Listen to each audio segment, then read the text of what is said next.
Economic and social equality. I don't know really what that means, but maybe you could tell me. Interesting. Yeah, it means that like all people kind of get the same opportunities. Like Cuba, or like Venezuela, No, not like Cuba or Venezuela. or like North Korea, No, not like. or like how the Soviet Union did it, right? No, I'd like you to stop like interrupting me. I think that all those examples of like capitalist systems are ones that aren't. The Soviet Union was not a capitalist system. Yes, I know.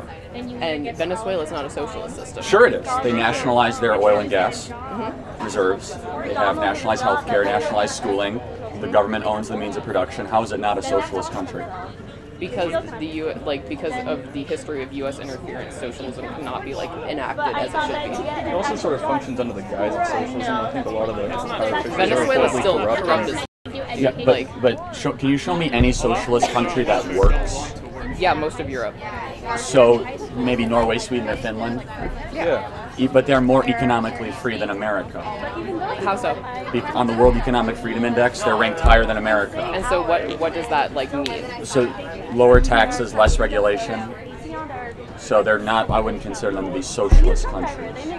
They provide healthcare for all their citizens. So does Cuba.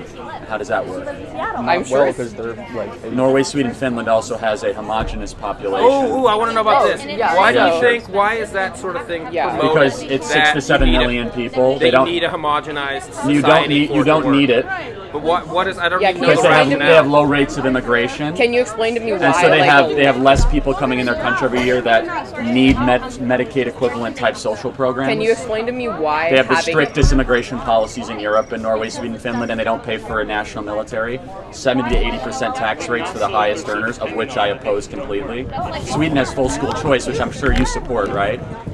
I don't. Oh, okay, but Sweden has full school choice. I mean, Sweden's if all, also ranked higher on if the all world. schools are funded equally, then yeah, I would support school choice. But the fact is that schools in like richer areas have better funding and thus give people better education, as opposed to poorer areas, and thus poor people who can't afford to like choose that rich school, who can't commute, who can't like afford the tuition, are not going to be able to get that level of education. So why is it that we've spent more on education in the last 60 years federally, but our test scores have gotten worse?